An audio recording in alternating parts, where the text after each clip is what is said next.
This is the story of a boy of humble beginnings, whose journey from childhood to adulthood would forever alter the course of our world. They tried to erase him from history, not once, not twice, but across 2,000 years, emperors, councils, philosophers, and tyrants all worked to bury his name, silence his message, burn his followers alive. And yet, against every law of power, every rule of empires, he won. But here's what no one tells you. The real mystery isn't that he survived, it's how.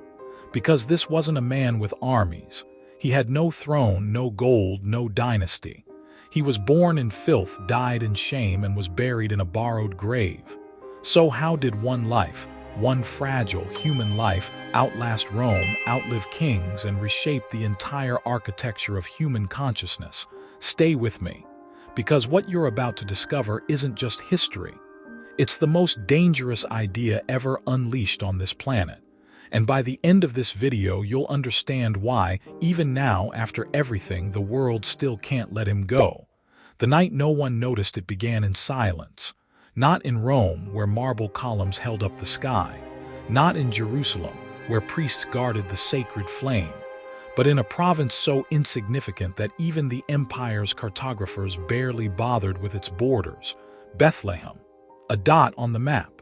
A place where nothing important had ever happened. And on that night, under stars that had witnessed the rise and fall of 1,000 forgotten kings, a young woman, alone and afraid, gave birth in a stable. Not a palace, not even a home, a cave meant for animals. The smell of dung and straw, the cold stone floor, the indifferent silence of a world that didn't care. She wrapped the baby in strips of cloth and laid him in a manger, a feeding trough, because there was nowhere else. No royal herald announced his arrival. No armies assembled. No prophecy was proclaimed in the streets. Just a cry in the darkness. And yet something shifted. Because history, as we've learned, doesn't always arrive with fanfare. Sometimes it hides in plain sight, in the fragile breath of a newborn, in the quiet devotion of a mother, waiting for the world to notice what has already begun. By dawn, strange things were being whispered. Shepherds, the lowest of the low, men whose testimony wasn't even allowed in court, came stumbling into town, wild-eyed and trembling. They spoke of lights in the sky, not shooting stars, not the northern lights, something else, something that spoke. They said they heard voices, thousands of them, singing of peace and glory and a king who would change everything. People dismissed them. Of course they did. Shepherds were uneducated, superstitious, prone to seeing things in the long, dark hours of the night. But the story didn't stop. Because miles away in the far east, men were moving. Magi, astrologers, scholars who studied the heavens and understood that the stars do not lie. They had seen something rise, a celestial sign so rare, so precise that it could only mean one thing. A king had been born. Not just any king. The king. The one prophesied for centuries. And so they came. Traveling for months across deserts and mountains, following a light that shouldn't have existed, carrying gifts meant for royalty, gold, frankincense, myrrh. When they finally arrived and knelt before that infant in the stable, they were kneeling before something the world had never seen before. But here's what makes this even stranger. They weren't the only ones who knew. Somewhere deep in the corridors of power, in the marble halls of King Herod's palace, a shadow stirred. Herod, paranoid, ruthless, a man who had murdered his own sons to protect his throne, heard the rumors. And he was terrified, not of an army, not of a rebellion, but of a baby. Because tyrants know something the rest of us forget. Ideas are more dangerous than swords, and prophecy, once it takes root, cannot be killed. So Herod did what tyrants do. He gave an order. Every male child under the age of 2 in Bethlehem and the surrounding region was to be slaughtered. Entire families destroyed. Mothers wailing in the streets. Blood on the stones. The massacre of the innocents. It's one of history's most horrific moments, and yet most people have never heard of it. Why? Because it was covered up, buried, erased from the official records. But the witnesses remembered. The mothers remembered. And 2,000 years later, we're still uncovering the evidence. But the child, he survived, because his parents had been warned. In the dead of night they fled, refugees, immigrants, outsiders crossing the border into Egypt, a land that had once enslaved their ancestors. And there, in the shadow of the pyramids, the boy who would change the world grew up in hiding. The hidden years, for 30 years he disappeared. Think about that. 30 years of silence, no miracles, no sermons, no signs, just a carpenter's son in a forgotten village, working with wood and stone, living a life so ordinary that if you had passed him on the street, you wouldn't have looked twice. And yet people remembered something. They said he had a way of looking at you. Not through you, but into you. As if he could see the parts of yourself you kept hidden, your fears, your shame, your deepest hopes, and instead of judging, he understood. There's a moment, recorded in the ancient texts, that gives us a glimpse of what was already stirring inside him. He was 12 years old. His family had traveled to Jerusalem for Passover, the holiest festival in the Jewish calendar. Thousands of pilgrims crowded the city. And when it was time to leave, his parents assumed he was somewhere in the caravan traveling with relatives. But he wasn't. He was in the temple, not in the outer courts where the crowds gathered, but inside, in the inner sanctum, sitting among the rabbis, the scholars, the men who had spent their entire lives studying the sacred texts, and he was asking them questions. Not the questions of a child, questions that cut to the heart of everything they believed, questions that made them stop, look at each other, and wonder, who is this boy? They couldn't answer him. Not because they didn't know the law, they knew it by heart, every word, every interpretation passed down through generations. But because he was asking something deeper, something they had never considered. He was asking them to see the law not as a weapon, not as a burden, but as a doorway. A doorway to something they had forgotten, mercy. When his parents finally found him, they were furious. Why did you do this to us? We've been searching for you everywhere. And he looked at them with those eyes, calm, certain, unafraid, and said something that still echoes through history. Didn't you know I had to be in my father's house? His father's house. Not Joseph's, not the carpenter's, but God's. At 12 years old, he already knew. The awakening, and then, after 30 years of silence, he walked into the wilderness, not to hide, to prepare. For 40 days and 40 nights he fasted. No food, no shelter, alone in the desert, surrounded by scorpions and wolves and the howling wind. And there, at the edge of death, something happened. He was tempted, not by a metaphor, not by inner demons. The ancient accounts are clear. He was confronted by a presence, a voice, a force, an intelligence that offered him everything. Power, wealth, the kingdoms of the world, all of it in exchange for one thing, allegiance, and he refused. 3 times he was tested. 3 times he said no. When he finally emerged from that desert, something had changed. His eyes were sharper. His voice carried weight. He no longer spoke like a teacher. He spoke like someone who had seen the other side of reality and come back with a message. He walked to the Jordan River, where a wild prophet named John was baptizing sinners in the muddy water, calling them to repent, to turn away from the corruption of the empire and the hypocrisy of the priests. When John saw him coming, he froze. And then he said something that no one expected. I need to be baptized by you, and you come to me. But he insisted. And when he rose from the water, witnesses said the sky tore open, a light descended, and a voice not from any human throat spoke, This is my son whom I love. With him I am well pleased. From that moment on, everything accelerated. He began to speak, not in temples, not to the powerful, but in the streets, on hillsides, by the sea. He spoke to fishermen and prostitutes, to lepers and tax collectors, the people the empire had thrown away. And his message was so radical, so dangerous, that it's a miracle it survived at all. He said, the last will be first. The meek will inherit the earth. The kingdom of God belongs to the poor in spirit. He said, love your enemies. Forgive those who hurt you. Turn the other cheek, he said. You've been told that murder is a sin, but I tell you, even hatred is murder. You've been told not to commit adultery, but I tell you, even lust is betrayal. He wasn't just raising the bar. He was tearing down the entire system of righteousness by works and replacing it with something no one had ever heard before: grace. And then the miracles began. The signs, let's be clear about something. The miracles weren't magic tricks. They weren't illusions. These were events witnessed by hundreds, sometimes thousands of people. Events so undeniable that even his enemies didn't try to claim they didn't happen. They just tried to explain them away. A man born blind, blind from birth, never seen light, never known color, was brought to him. He spat on the ground, made mud, and rubbed it on the man's eyes. When the man washed it off, he could see. For the first time in his life, he saw his mother's face. The temple authorities interrogated him for hours, trying to get him to recant. He wouldn't. "All I know," he said, "is that I was blind and now I see." A paralyzed man was lowered through a roof by his friends because the crowd was too thick to get through the door. When he saw him lying there, helpless, he didn't just heal him. First, he said, "Your sins are forgiven." The priests were outraged. Who can forgive sins but God alone? And he looked at them and said, "So that you may know I have authority to forgive sins."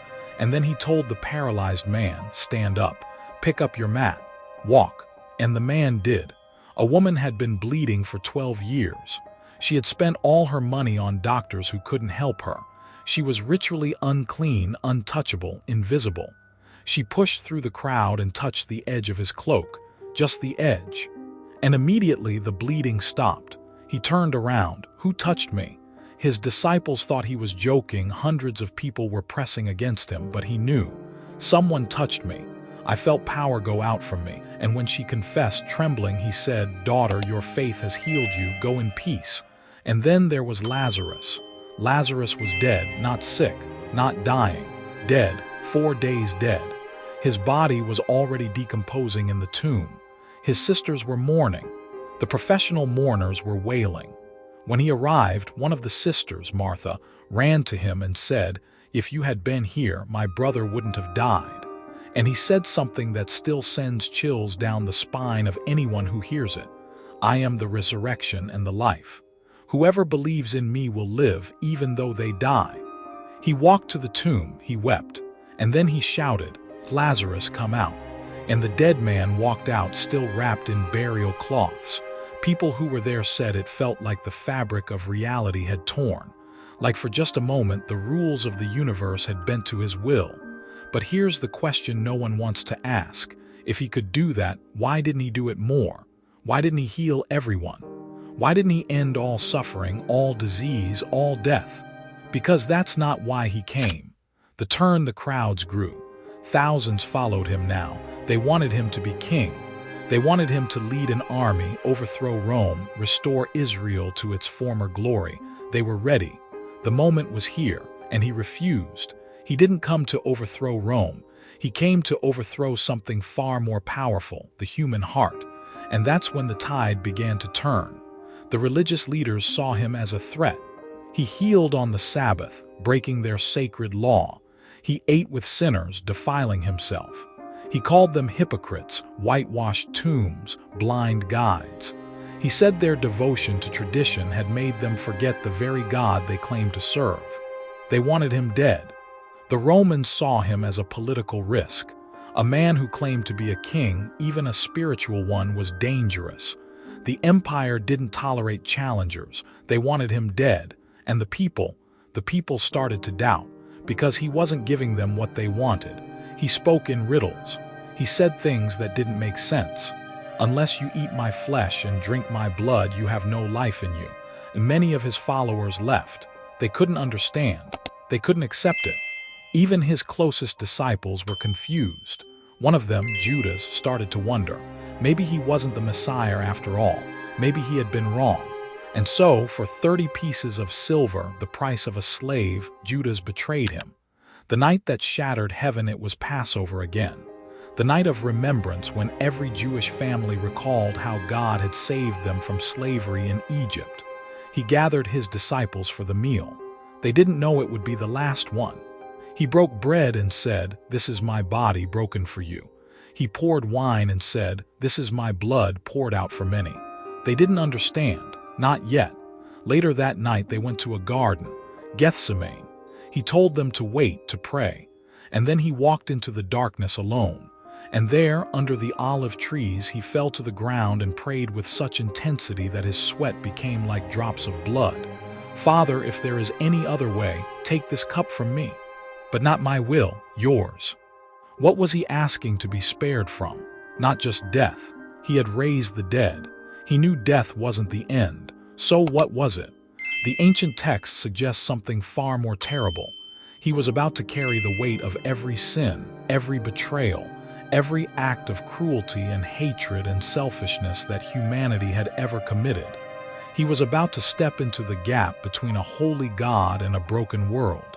And in that moment, he would be crushed under the weight of it all. They tore their robes. Blasphemy. He had claimed to be God. They beat him, mocked him, spat on him. Then they dragged him to Pilate, the Roman governor.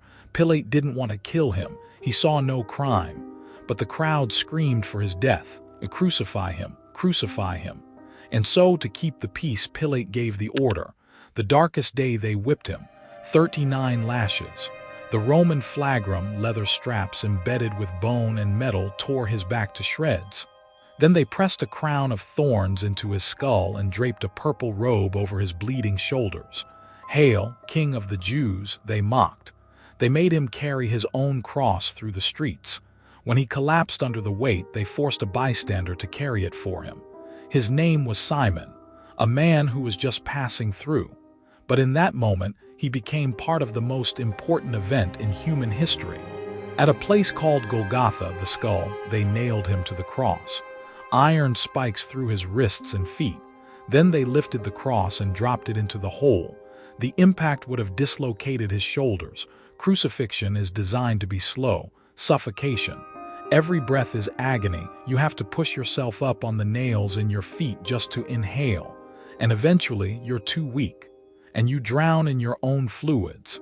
He hung there for 6 hours. Above his head, they nailed a sign. "Jesus of Nazareth, King of the Jews." In Hebrew, Latin, and Greek. A joke, a final insult. But even there, bleeding and dying, he spoke 7 times. "Father, forgive them. They don't know what they're doing." To the thief dying beside him who asked to be remembered, "Today you will be with me in paradise." To his mother standing below, weeping, "Woman, behold your son." To his disciple John, "Behold your mother," making sure she would be cared for. And then, as the sky darkened, not a cloud, not an eclipse, but something else, something unnatural, he cried out, my God, why have you forsaken me?" That's the moment. The moment when the weight of all human sin crashed down on him. The moment when the Father turned away, not because he wanted to, but because holiness cannot dwell with sin. And in that instant he became sin for us. Finally he whispered, "It is finished." And he died. The earth shook.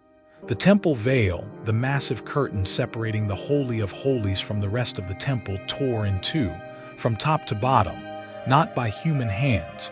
The barrier between God and humanity was ripped open. A Roman centurion standing guard looked up at the dead man on the cross and said, "Surely this was the Son of God." They took his body down, wrapped it in linen, laid it in a borrowed tomb, rolled a stone in front, sealed it, posted guards. It was over. Or so they thought. The tomb that wouldn't stay closed. 3 days later at dawn, a group of women came to the tomb. They were bringing spices to anoint the body. It was the last act of love they could offer. But when they arrived, the stone was rolled away. The tomb was empty. The guards were gone. The grave clothes were folded.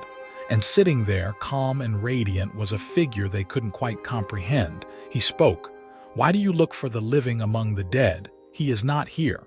He has risen." They ran, terrified, confused. They told the disciples. Peter and John sprinted to the tomb. John arrived first but didn't go in.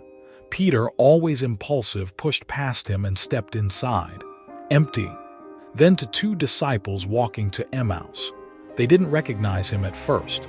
He walked with them for miles, explaining the prophecies, showing them how everything in the ancient texts had pointed to this moment.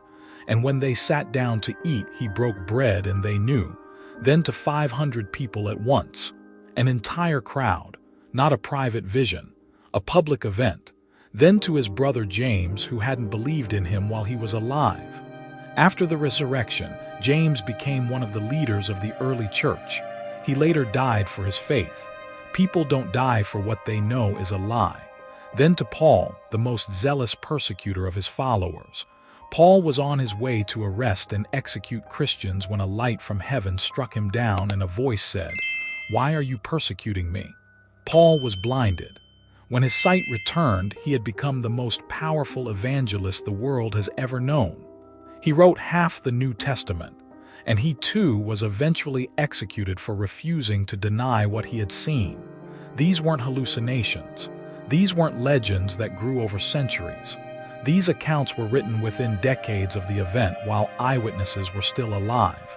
If it had been a lie, it would have been torn apart immediately. But it wasn't torn apart. It spread. The unstoppable message within days, thousands in Jerusalem believed. Within decades, the message had reached Rome. Within centuries, the entire empire had been transformed, not by armies, not by conquest, but by a story. The story of a man who loved so deeply that he gave his life, and then conquered death itself. But here's the part that will disturb you. They tried to stop it. Oh, they tried. Nero burned Christians alive as torches in his garden. Diocletian unleashed the most brutal persecution in history. 10 years of systematic extermination. Books were burned, churches destroyed, believers torn apart by lions in the arena, beheaded, crucified, boiled alive. And still it grew. Because here's what the emperors didn't understand: you can kill a man, you can kill 1,000 men, but you can't kill an idea whose time has come. And this idea, this message, was something the world had never encountered before. Unconditional love, forgiveness without limit, hope beyond death. The Roman Empire fell. Every dynasty that persecuted his followers eventually crumbled into dust. But his name, it endures. Today, more than 2 billion people call themselves his followers. His words are translated into thousands of languages. Hospitals, universities, orphanages, charities all bear the mark of his influence. Even our calendar is divided by his birth. Before Christ, after Christ. Love him or hate him. Believe in him or doubt him. You cannot escape him. Because the life of Jesus of Nazareth did something that no other life in history has done. It split time itself. The question that remains, so here's what we're left with. A question that every historian, every skeptic, every seeker has to answer. How do you explain it? How did a man with no wealth, no power, no political influence, no army, outlast every empire that tried to destroy him? How did a message of peace conquer a world built on violence? How did 12 terrified disciples, fishermen, tax collectors, ordinary men become so convinced of what they had seen that they died rather than deny it? How did a movement that should have died with him on that cross instead explode across the known world and reshape human history? You can call it myth, you can call it legend, you can call it mass delusion, but you can't deny the impact. You can't deny that something happened 2,000 years ago that changed everything. And maybe, just maybe, the reason his message still echoes is because it's true. Maybe the reason his life still haunts us is because it's calling us to something higher, something deeper, something that can't be killed, can't be buried, can't be forgotten. Because in the end, the greatest mystery isn't whether he rose from the dead. It's why, after 2,000 years, he still rises in us. Can you tell me what his name was? His name was Jesus of Nazareth. And whether you believe he was a teacher, a prophet, or the Son of God himself, his story refuses to end. Stay with us, because in our next video, we'll uncover the ancient artifact hidden for 2,500 years that some believe holds the key to how his message first spread across the world, and why certain people never wanted it to be found. Stay faithful, stay watchful, and remember, the greatest revolutions in history didn't begin with power, they began with love.